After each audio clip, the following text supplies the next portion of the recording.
Hello everyone, welcome to Sameera cooking channel. ये biscuit देख रहे हैं आप लोग, कितने मज़ेदार बने हुए हैं।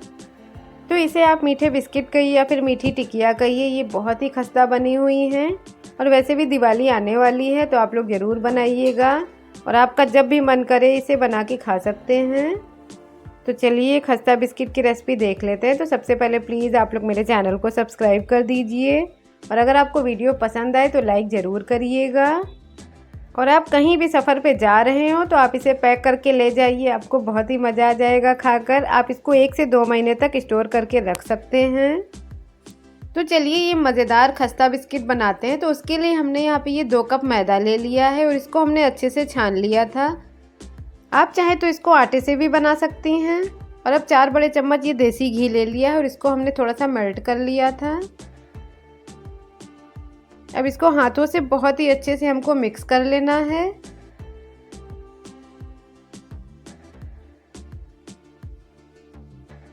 तो देखिए इस तरह से हमने अच्छे से इसको मिक्स कर लिया है। और अब हम यहाँ पे ये चीनी डाल देते हैं। तो 2 कप मैदे के लिए हमने यहाँ पे 1 कप चीनी लिया है और चीनी को हमने मिक्सर में डाल के पीस लिया था। तो जब चीनी पीस रहे थे तो हमने 2 हरी इलायची भी उसमें ऐड कर लिया था। तो 2 कप मैदे के लिए यहाँ पे 1 कप चीनी बिल्कुल परफेक्ट है। तो हमने इसको अच्छे से मिक्स कर लिया है और अब हम यहाँ पे ये थोड़ा थोड़ा पानी डाल के इसका एक टाइट डो तैयार कर लेते हैं।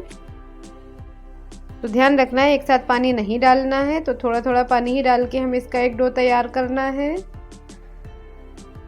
तो ये देखिए हमने इस तरह से इसका एक टाइट डो तैयार कर लिया है।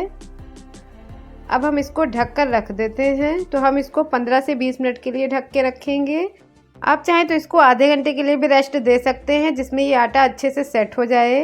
तो जब तक आटा रेस्ट कर रहा है आप लोग प्लीज़ मेरे चैनल को सब्सक्राइब कर दीजिए और वीडियो को लाइक कर दीजिए। तो आटे को रेस्ट करते हुए 15 मिनट हो गए हैं। तो इस तरह से हम इसको बेल लेते हैं। तो इसको हमें बहुत ज़्यादा पतला नहीं रखना है, थोड़ा सा मोटा ही रखेंगे हम इसको। और अब हमने बेल लिया है और अब हम यहाँ पे ये 2 बड़े चम्मच भर के सफ़ेद तिल जो होते हैं उसको ले लिया है।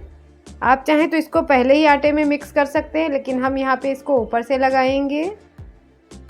तो इससे देखने में ये मीठे बिस्किट हैं बहुत ही ज़्यादा अच्छे लगते हैं। तो इसको देखिए अच्छे से हमने फैला दिया है। अब हम इसको बेल लेते हैं। तो ध्यान रखना है अब हम इसको दबा दबा कर अच्छे से बेल लेंगे, जिसमें ये तिल है अच्छे से चिपक जाए।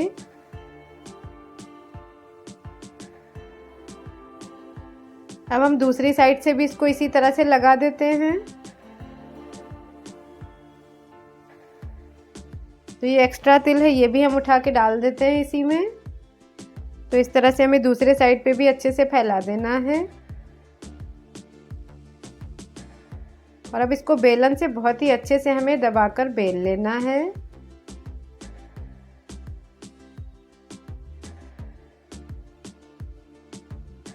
तो अब हमने इसको अच्छे से बेल लिया है और आप देख सकते हैं हमें इसको बहुत ज़्यादा मोटा भी नहीं रखना है, ना ही बहुत ज़्यादा पतला रखना है। बस इसको इतना ही मोटा हमें बेलना है, क्योंकि जब हम इसको फ्राई करेंगे तो इसका साइज़ डबल से भी ज़्यादा हो जाता है।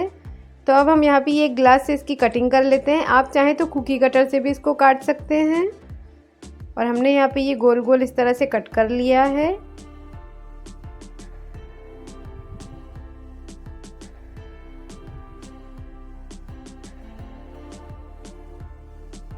तो अब ये सारे बिस्किट हम निकाल के प्लेट में रखते जाएंगे। और आप चाहें तो इसको चौकोर भी कट कर सकते हैं, एक चाकू से आप इसको चौकोर काट सकते हैं, लेकिन हमने इसका गोल शेप दिया हुआ है। और अब ये देखिए सारे बिस्किट हमने इस तरह से बना के तैयार कर लिए हैं। और अब हम इसको फ्राई करते हैं। तो हम इसको देसी घी में फ्राई करेंगे, आप चाहें तो इसको तेल में भी फ्राई कर सकते हैं। तो अब ये देसी घी अच्छे से गर्म हो गया है और बहुत ज़्यादा तेज़ गर्म भी नहीं करना है। तो अब ये घी अच्छे से गर्म हो गया, तो फ्लेम को अब हमने बिल्कुल मीडियम कर दिया है। और अब हम इसको एक एक करके डालते जाएंगे। तो ये बिस्किट फ्राई करते समय आप कुछ बातों का ध्यान रखें, तो ये बहुत ही ज़्यादा खस्ता बनते हैं, तो इसको हमेशा हमें मीडियम फ्लेम पे ही फ्राई करना होगा। तो अब हमने यहाँ पे ये सारे बिस्किट डाल दिए हैं। अब हम इसको एक कांटे या चम्मच से इस तरह से उलट पुलट लेंगे। तो अब हम इसको इस तरह से चला देंगे और बीच बीच में इसको हम हिलाते रहेंगे, जिसमें ये अच्छे से फ्राई हो जाएं। तो अब देखिए इसको पलट लेना है हमको। अब इस पर हल्का सा कलर आने लगा है। और आप देख सकते हैं ये साइज़ में अभी से ही डबल हो गए हैं। ये देखिए अच्छे से फूल गए हैं ये बिस्किट। तो ये देखिए आप देख सकते हैं कितने अच्छे से ये फूल गए हैं। ये डबल से भी ज़्यादा बड़े हो गए हैं और ये अंदर से बहुत ही खस्ता बनते हैं।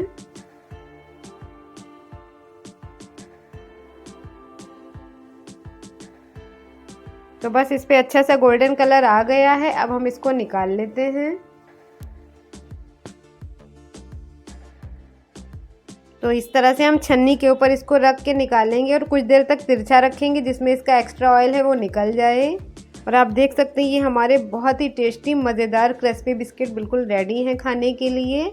और इस पर कितना अच्छा कलर आया हुआ है। अब बचे हुए बिस्किट भी हम इसी तरह से फ्राई कर लेते हैं। तो अगर आपको वीडियो पसंद आया हो तो प्लीज़ लाइक ज़रूर करिए और अगर आपने अभी तक मेरे चैनल को सब्सक्राइब नहीं किया है तो प्लीज़ सब्सक्राइब करिए। तो अब ये भी सेकंड राउंड के भी अच्छे से फ्राई हो गए हैं। तो अब हम सारे बिस्किट निकाल लेते हैं और ये देखने में कितने ज़्यादा टेस्टी लग रहे हैं और ये खाने में भी उतने ही मज़े के हैं। अब ये बिस्किट हमने फ्राई कर लिए हैं। आप चाहें तो इनको 1 से 2 महीने तक स्टोर करके रख सकते हैं। दिवाली आने वाली है तो आप लोग ज़रूर बनाइएगा और आप हमें कमेंट करके बताइए कि आपको ये मेरी रेसिपी कैसी लगी। हम आप लोगों के लिए इसी तरह की बहुत ही टेस्टी और इजी रेसिपीज़ लाते रहते हैं। तो एक बिस्किट हम तोड़ के दिखा रहे हैं। ये देखिए अंदर से कितने खस्ता हैं, ये ऊपर से बहुत ही क्रिस्पी हैं।